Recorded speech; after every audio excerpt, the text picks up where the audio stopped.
আমার আওয়াজ আপনাদের কাছে পৌঁছাতে 0.003 সেকেন্ড সময় লাগছে। তার মানে আপনারা আমার 0.003 সেকেন্ড পূর্বেকার সাউন্ড শুনছেন। এর একটাই অর্থ, আপনারা অতীত শুনছেন। সকালে যখন সূর্যোদয় হয় তখন তা আপনারা 8 মিনিট পূর্বেকার ঘটনা দেখেন, আর রাতের আকাশে ধ্রুবতারা দেখার সময় আপনারা 400 বছর পুরাতন ঘটনা দেখেন। শুনলে অবাক হবেন, আমাদের আকাশ একটি টাইম মেশিন, যা লাগাতার আমাদের পাস্টকে দেখাচ্ছে। আর এই টাইম মেশিনের সাহায্যে আমরা ব্রহ্মাণ্ডে যাত্রা করলে ইউনিভার্সের জন্মকেও দেখতে পাবো। তাহলে চলুন এই টাইম মেশিনে বসে যাত্রা শুরু করা যাক 13 বিলিয়ন বছর পূর্বে থেকে। আজকের ভিডিওটি খুবই ইন্টারেস্টিং এবং ইনফরমেটিভ হতে চলেছে, তাই ভিডিও শুরু করার আগে একটা লাইক অবশ্যই করে দিন। আর যারা চ্যানেলে নতুন, চ্যানেলটি সাবস্ক্রাইব করে পাশে থাকা বেল আইকনটি প্রেস করে অল করে দিন। হ্যালো বন্ধুরা, welcome back to our channel mysterious episode Bangla, the beginning of time. আমরা পৌঁছে গেছি 13.8 বিলিয়ন বছর পূর্বে একটি ঘন অন্ধকারের মধ্যে। এটা সেই সময় ছিল যখন ব্রহ্মাণ্ডে কোনো কিছুই ছিল না, না স্টার, না প্ল্যানেট, না গ্যালাক্সি, না এই সব কিছুকে বানানো সাব অ্যাটমিক পার্টিকেলস, না রূপ, না রং, না গন্ধ, আর না কোনো শব্দ ছিল। শুধুমাত্র ছিল একটি ছোট্ট ডট, যার মধ্যে লুকিয়ে রয়েছে ব্রহ্মাণ্ডের সকল পদার্থ, এনার্জি। এমন এক রূপে রয়েছে যাকে কেউ জানে না, না ম্যাটার, না এনার্জি, বরং এর মধ্যে রয়েছে স্পেস টাইম নিজেই। এর মধ্যে সবকিছু লুকিয়ে রয়েছে যা আগামী সময়ে প্রেজেন্ট হতে চলেছিল। আর এই জিরো মোমেন্টে আমরা উইটনেস করব সেই মোমেন্টকে যেটা ছাড়া আমাদের এক্সিস্টেন্স সম্ভব হতো না। হ্যাঁ, ঠিক ধরেছেন, বিগ ব্যাং। এখন আমরা 0 সেকেন্ড থেকে মাইক্রো সেকেন্ডে পৌঁছে গেছি। এই সময় এনার্জি, টাইম, স্পেস লাইটের স্পিডের চেয়েও ফাস্ট বিস্তার লাভ করছে। আমরা কেউ জানি না একটি ছোট্ট ডট থেকে বিস্ফোরণ হয়ে এত বিশাল রূপ ধারণ করলো কিভাবে। তবে বিজ্ঞানীরা এই ঘটনার জন্য ডার্ক এনার্জিকে দায়ী করে। তবে এটা কোথা থেকে এলো, কিভাবে এলো, তা আমরা কেউ জানি না, কিন্তু এটাই আমাদেরকে জন্ম দিয়েছে। ডার্ক এনার্জি এত বেশি পাওয়ারফুল হয় যে আপনি ভাবতেও পারবেন না। এখন ব্রহ্মাণ্ডের বিস্তার আর কোনোভাবে রোকা সম্ভব নয়, কারণ এই ছোট্ট অংশে রয়েছে ব্রহ্মাণ্ডের সম্পূর্ণ এনার্জি। এবার চলুন 1 সেকেন্ড পর কি হয়েছিল তা দেখা যাক। মাত্র এই কম সময়ের মধ্যে এখানে থাকা পদার্থ কয়েক হাজার রূপ পরিবর্তন করেছে। এই কম সময়ে ব্রহ্মাণ্ড 4 ফান্ডামেন্টাল ফোর্সেস তৈরি করে দিয়েছে, আর এর সাথেই quarks, electron, proton, neutron, photon এবং নিউট্রিনোসের মতন সাব অ্যাটমিক পার্টিকেলস জন্ম নেয়। এই সময় ইউনিভার্সের টেম্পারেচার এটা ছিল। আর এই 1 সেকেন্ডে ইউনিভার্সের সম্প্রসারণ হয়ে 10 লাইট ইয়ার্স পর্যন্ত বিস্তার লাভ করেছে। অর্থাৎ এই ডিস্টেন্সকে, লাইটকে পার করতে 10 বছর সময় লেগে যাবে। এই এরিয়াতে এমন সব এলিমেন্ট লুকিয়ে রয়েছে যা পরবর্তীকালে স্টার্স, প্ল্যানেট, গ্যালাক্সি এবং লাইফকে জন্ম দেবে। এরপর আমাদের টাইম মেশিনকে একটু ফাস্ট ফরওয়ার্ড করলে আমরা দেখব ইউনিভার্স খুব দ্রুত গতিতে সম্প্রসারণ হচ্ছে। আর এই সময় ম্যাটার এবং অ্যান্টি ম্যাটারের ভয়ানক যুদ্ধ চলছে। এই সময় পার্টিকেলের 2টি রূপ জন্ম নিয়েছে, ম্যাটার এবং অ্যান্টি ম্যাটার। এই দুটি লাগাতার একে অপরের সাথে কোলাইড করে এনার্জি তৈরি করছে। ইউনিভার্স লাগাতার সম্প্রসারণ হচ্ছে, যার ফলে টেম্পারেচার লাগাতার কমতে শুরু করেছে। আর ম্যাটার এবং অ্যান্টি ম্যাটারের মাঝে চলা যুদ্ধে ম্যাটারের জিত হয়, যার থেকে পরবর্তীকালে আমাদের সূর্য, গ্রহ এবং আমরা তৈরি হব। এই সময় ইউনিভার্সের সম্প্রসারণ হয়েছে মাত্র 10 মিনিট সময় পার হয়েছে। এখন ইউনিভার্স কয়েক হাজার লাইট ইয়ার্স জুড়ে সম্প্রসারণ হয়ে গেছে। এই সময় ইউনিভার্সের তাপমাত্রা 1 কোটি কেলভিনের কাছাকাছি রয়েছে। আর এই রকম তাপমাত্রায় ম্যাটারের নতুন স্ট্রাকচার হওয়া সম্ভব নয়। তাই আমাদেরকে এখান থেকে আরো অনেক এগিয়ে যেতে হবে। বিগ ব্যাং থেকে 3,80,000 বছর পর এখন আমাদের ইউনিভার্স 40 কোটি লাইট ইয়ার্স জুড়ে বিস্তৃত। এই সময় আমাদের ইউনিভার্সের তাপমাত্রা খুব দ্রুত গতিতে কমে 3000 ডিগ্রিতে নেমে এসছে। এটা সেই সময় ছিল যখন লাইট ফ্রিলি ট্রাভেল করতে শুরু করে। এর পূর্বে ব্রহ্মাণ্ড এত ঘন ছিল যে এর মধ্যে লাইটকেও আটকে দিয়েছিল, কিন্তু এখন ব্রহ্মাণ্ডে লাইট স্বাধীন হয়ে গেছে।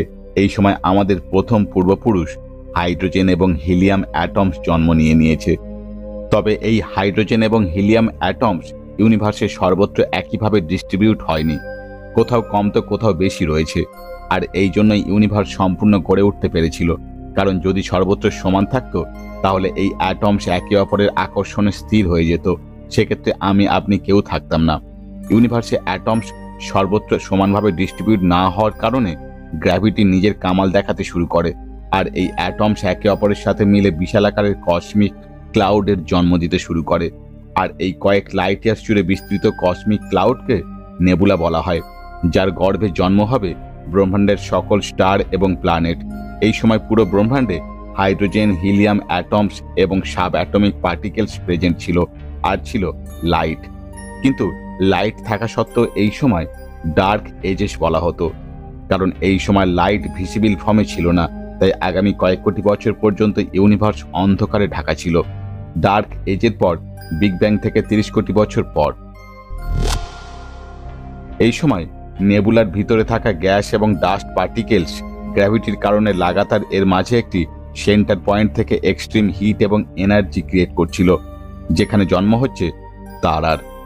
এখানকার তাপমাত্রা ছিল 17.5 লক্ষ ডিগ্রি সেলসিয়াস।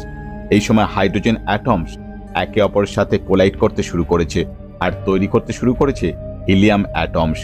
আর এই নিউক্লিয়ার রিয়াকশন থেকে তৈরি হতে চলেছে ব্রহ্মাণ্ডের প্রথম তারা। আর প্রায় 30 কোটি বছর পর্যন্ত অন্ধকারের পর এখন ফার্স্ট জেনারেশন স্টার ইউনিভার্সকে আলোকিত করছে। ফার্স্ট জেনারেশন স্টার সূর্যের চেয়ে 1000 গুণ বড় ছিল, আর এই তারাগুলি বেশিরভাগ নীল রঙের ছিল। এগুলি হাইড্রোজেন এবং হিলিয়াম দিয়ে তৈরি ছিল। হেভি এলিমেন্ট যেমন কার্বন এবং আয়রন এই সকল তারাতে তখন ছিল না, তবে এই সকল এলিমেন্টের খুব প্রয়োজন ছিল যাতে এর থেকে পরবর্তীকালে আমাদের সৃষ্টি হতে পারে। কসমিক ডন যুগে ব্রহ্মাণ্ডে ফার্স্ট জেনারেশন স্টার ছিল। এই সময় শুধুমাত্র তারা এবং নেবুলা ছিল, একটিও গ্রহ ছিল না। এই সময় ইউনিভার্সের কোথাও প্ল্যানেট দেখা না দিলেও তারার কেন্দ্রে সেই এলিমেন্ট তৈরি হচ্ছিল যা থেকে পৃথিবীতে থাকা কংক্রিটের বিল্ডিং এবং ব্রিজেস তৈরি হতে পারে। অর্থাৎ ফার্স্ট জেনারেশন স্টারের কেন্দ্রে হাইড্রোজেনকে হিলিয়ামের সাথে, হিলিয়ামকে লিথিয়ামের সাথে মিলে 25টি এমন নতুন এলিমেন্ট তৈরি করছিল যাদের ছাড়া আমাদের শরীর গঠন হতে পারবে না। মাত্র কয়েক লক্ষ বছরের মধ্যে এই সকল ফার্স্ট জেনারেশন স্টার সুপারনোভা ব্লাস্টের মাধ্যমে হেভি এলিমেন্ট যেমন আয়রন, নিকেল এবং সোনার মতন এলিমেন্ট জন্ম দেয়। এই সময় ব্রহ্মাণ্ডে হাইড্রোজেন, হিলিয়াম এবং গ্যাসে ভরা নেবুলাতে আরও ভিন্ন ধরনের এলিমেন্টের জন্ম হচ্ছিল। এই সময় নতুন ধরনের তারার জন্ম হয়, আর এই সময় গ্যালাক্সি ফরমেশন শুরু হয়ে যায়। এই সময় ব্রহ্মাণ্ড আরও জটিল রূপ ধারণ করে। বিগ ব্যাং এর 1 বিলিয়ন বছর পর একটি ছোট্ট বিন্দু থেকে সম্প্রসারণ হয়ে 1 বিলিয়ন বছর পার করার পর এই সময় অধিক পরিমাণে তারা আর নেবুলার জন্ম হয়ে গিয়েছিল। কিন্তু বিগ ব্যাং এর ঠিক পরেই ইউনিভার্সে আরও একটি জিনিসের জন্ম হয়েছিল, যার জন্য গ্যালাক্সির নির্মাণ হয়, আর এটি ছিল ডার্ক ম্যাটার। 1 বিলিয়ন বছর পর ডার্ক ম্যাটারের কারণে ইউনিভার্সে বিশাল আকারের গ্যালাক্সির নির্মাণ প্রক্রিয়া শুরু হয়ে গিয়েছিল। এই সময় শুধু গ্যালাক্সি নয়, বরং এদের একটা নেটওয়ার্ক তৈরি হয়ে গিয়েছিল, অর্থাৎ কসমিক ওয়েভ। কয়েক কোটি গ্যালাক্সি একসাথে মিলে একটি কসমিক ওয়েভ অর্থাৎ ইউনিভার্সের ব্রেন তৈরি করছে। যদি ডার্ক ম্যাটার তৈরি না হতো তাহলে গ্যালাক্সিও তৈরি হতো না, আর এই কসমিক ওয়েভও থাকতো না। তবে 1 কোটি বছর পর হওয়া সত্ত্বেও তখনও ইউনিভার্সে একটা জিনিস তৈরি হতে বাকি, আর সেটা হলো প্ল্যানেটস। তবে প্ল্যানেটস কবে এবং কোথায় কিভাবে তৈরি হবে সেটা দেখার জন্য আমাদের সবার প্রথমে দেখতে হবে এত বড় ইউনিভার্সে আমাদের মিল্কি ওয়ে গ্যালাক্সি কোথায় রয়েছে। 1 বিলিয়ন বছর পর আমরা দেখতে পাচ্ছি ওমেগা গ্যালাক্সি, আর এর 2 বিলিয়ন বছর পর আমাদের প্রতিবেশী আকাশগঙ্গা অ্যান্ড্রোমেডা, আর 3 বিলিয়ন বছর পর আমরা দেখতে পাচ্ছি আমাদের হোম গ্যালাক্সি মিল্কি ওয়েকে। তবে এখন প্রশ্ন হলো, এই সময় কি এখানে গ্রহের জন্ম হয়ে গিয়েছে? সেখানে কি লাইফ তৈরি হয়েছে? আমাদের পৃথিবীর কি নির্মাণ হয়ে গিয়েছে? আর যদি হয়ে থাকে তাহলে কি পৃথিবীতে জীবনের সূচনা হয়েছে? এই সকল প্রশ্নের উত্তর জানতে হলে আমাদের যেতে হবে মিল্কি ওয়ে গ্যালাক্সির ভিতরে। এখন আমরা মিল্কি ওয়ে গ্যালাক্সির ভিতরে এসে গেছি। আমাদের গ্যালাক্সির ভিতরে এমন বহু প্ল্যানেটস রয়েছে যারা খুবই পুরাতন, যারা বিগ ব্যাং এর কয়েক বিলিয়ন বছর পর তৈরি হয়ে গিয়েছিল। তবে এই সময় আমাদের সোলার সিস্টেম নির্মাণ হয়নি। যদি আমরা আমাদের সোলার সিস্টেমকে তৈরি হতে দেখতে চাই তাহলে আমাদেরকে সময় আরও সামনের দিকে এগিয়ে যেতে হবে, অর্থাৎ 4 বিলিয়ন বছর পর।